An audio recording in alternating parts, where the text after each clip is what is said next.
ઉકરડા ઉકરડા આંખંતા ફરે ને વાળવા જતા શીંગડા ધરે.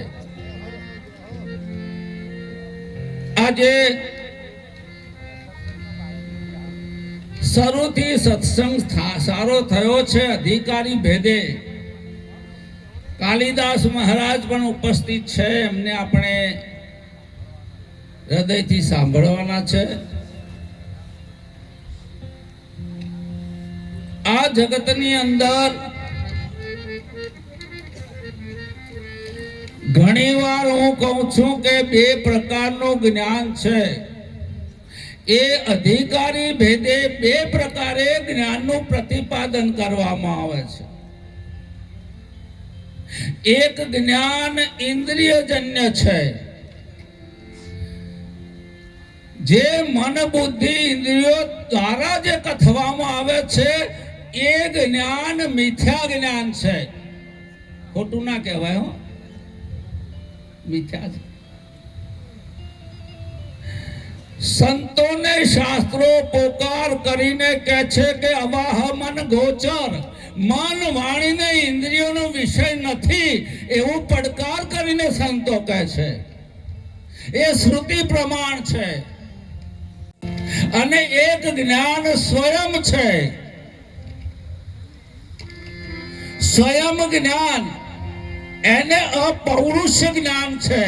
અને એ કોઈને બનાવ્યું નથી, એ છે.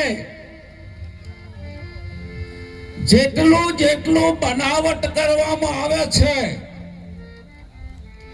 તમે ગાયનું દૂધ સીધું પી જાઓ તો વાંધો નહીં, પણ માવો બનાવશો ને તો 4 દાડે ઉતરી જશે, બગડી જશે, બીમાર કરશે.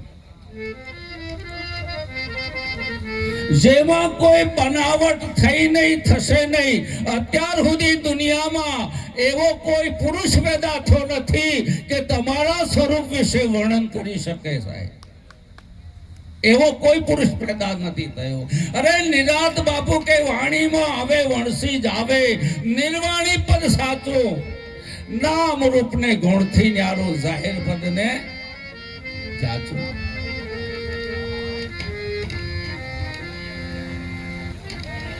જે જે વક્તવ્ય હું આપું, અને કોઈ મહાત્મા આપશે, એ વિચારોનું એક માધ્યમ છે, મનનું એક માધ્યમ છે. અરે મન સિવાય વિચાર ના હોય, બુદ્ધિ સિવાય નિશ્ચયાત્મક બુદ્ધિ પણ ના હોય, નિશ્ચય પણ ના હોય.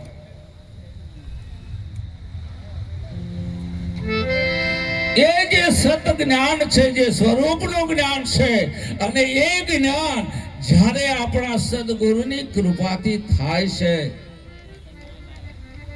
કદાચ આપણે સ્વીકારીએ, અગર ન સ્વીકારીએ. દેવોના ગુરુ બૃહસ્પતિ છે. કચ્છ એમનો પુત્ર છે. નાની વાત કરીને વિરામ કરીશ. બૃહસ્પતિને પ્રશ્ન કરે છે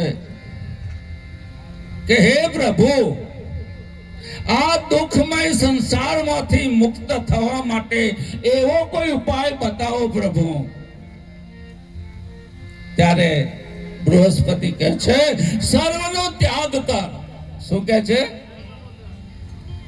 ઘર બાર, જમીન જાયદાદ, પત્ની, બધું છોડી દીધું. 7 વર્ષ વિચરણ કર્યું અને પાછો તપસ્વી વિશે 7 વર્ષ વિચરણ કર્યું. પછી પ્રશ્ન કરે છે કે હે પ્રભુ, હજી મારે સમસ્યા છે. મેં ત્યાગ કર્યો, તપસ્વી વિશે વિચરણ કર્યું, ત્યાં પણ ભૂખ, તરસ, રાગ, દ્વેષ, હરખ, શોક આવા દ્વંદ છતાવે છે. માટે ઉપાય કરો, ઉપાય બતાવો, ઉપાય બતાવો. ફરી વાર કહે છે કે સર્વનો ત્યાગ કર. એટલે ફરી વાર બધું છોડી દીધું છે. સંન્યાસી વિશે વિચરણ કરે છે. સંન્યાસી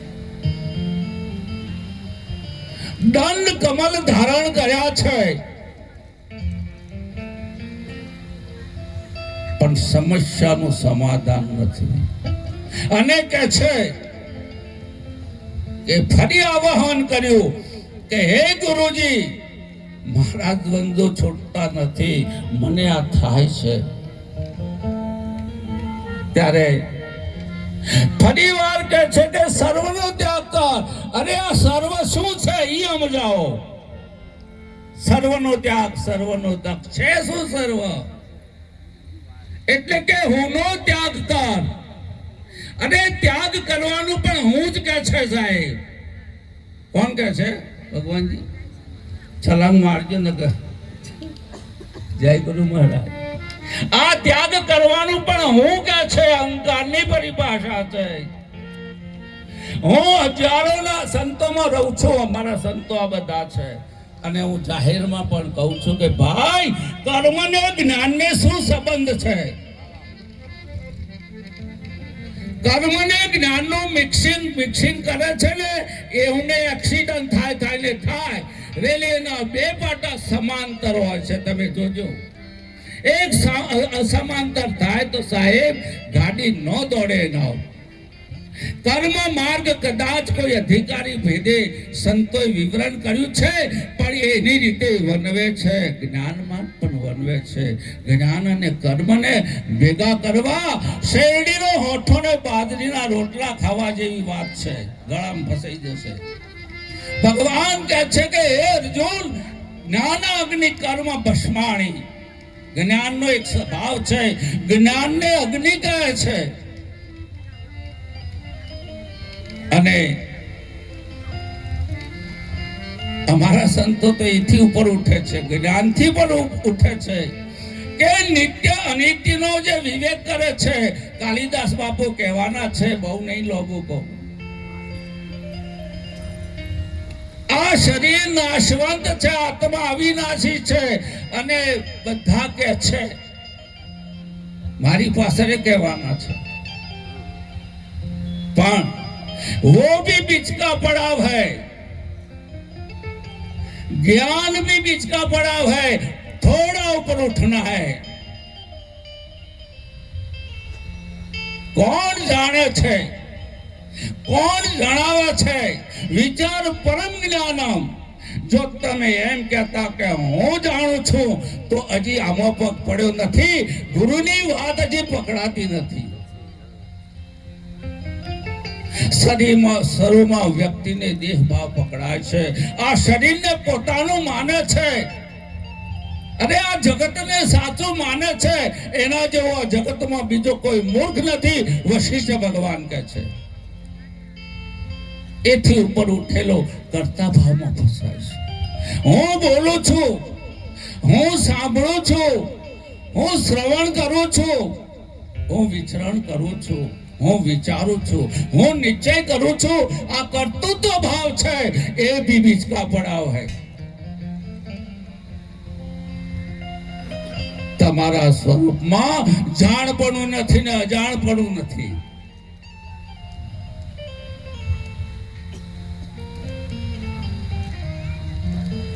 જાણપણું છે. તમે કોઈ જ્ઞાનીને પૂછો કે શું જાણ્યું, પૂછો એક વખત. નહીં કેશે નહીં.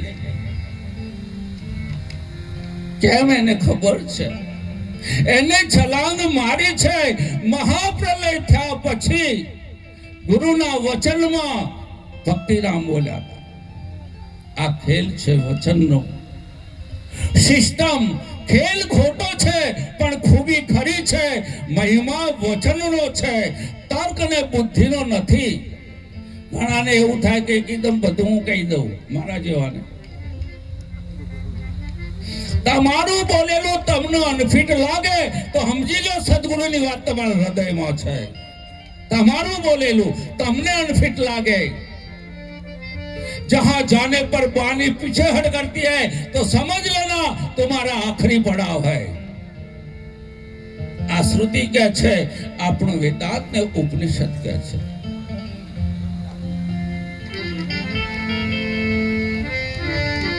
જ્ઞાનીઓ કે છે એક ભાઈને આંખની તકલીફ હતી, ડબલ દેખાય, ભક્તિ ડબલ, ડબલમાં સમજણ પણ તમારો આંગળી અહીં કરો તો 2 લોજન થઈ જશે વગણ પૈસે. આ ડબલ દેખાય એ સંતોની સભામાં ચાલતા નથી. દરજી કાપતા હોય ને તો એને એવું લાગે કે ઉપરલી ચોખ્ખું દેખાય, નેચરનું ન દેખાય. પણ હોય સાપેક્ષ રૂએ જે દારા છોકરાનો જન્મ થાય એ દારે જ બાપનો જન્મ થાય. બે અંગાથી જન્મે. આ સાપેક્ષ વાત છે. જેટલું બોલાય છે સાપેક્ષ રૂપે બોલાય છે. તમારું સ્વરૂપ નિરપેક્ષ છે. હામો કોઈ પક્ષ નથી. અરે સતના હામો કોઈ પક્ષ નથી. ચૈતન્યના હામો કોઈ પક્ષ નથી. ભલે ચૈતન્યના હામો જડ કહેવાય પણ માઇકાલાલ કોઈ સિદ્ધ નહીં કરી શકતા. કહેવાય જડ પણ કોઈને સિદ્ધ કર્યું નથી. અરે જડનો અર્થ છે અજ્ઞાન. કોણ સિદ્ધ કરે છે અજ્ઞાન? ક્યાં છે? સંતો કહે છે વ્યાપક પરિપૂર્ણ ચિત્ત ચૈતન્ય વિલાસ તદ્રુપ બ્રહ્મ લટકા કરે બ્રહ્મ પાસે. એક ચૈતન્યનો વિલાસ છે. આ મારા સદગુરુની વાત છે. પાવર ગુરુની વાતમાં કેટલો દમ છે. दुई का पर्दा हटा के दो देखा तो मस्त बस मैं ही मैं हूं, जुदा कुछ नहीं. मुझे मेरी मस्ती कहां लेके आई जहां मेरे अपने. ए भाई जरा देख के चलो, आगे कोई बापो एठो नहीं अन पासरे दाएं भी नहीं बाएं ऊपर ही नहीं नीचे भी. पिक्चर वालों ज्ञान થઈ ગયું. ઘણા તો પિક્ચર જોઈ. હું પિક્ચર નો શોખીન છું. સમજ્યા ને? જેના ભાવમાં दुईता पर्दा हटा के तो देखा तो बस मैं ही मैं हूं, जुदा कुछ नहीं. मुझे मेरी मस्ती कहां लेके आई जहां. एक भाई के महाराज हूँ सत्संग में जाऊं छू, आचार्य छू, पण मन राग द्वेष थाय छे. मन हरख शोक थाय छे, मन भय थाय छे. मैं कीधुं थवो जोईए, थवो जोईए. तने थाय छे એટલે મારો ધંધો ચાલુ છે. ડોગર ના હોય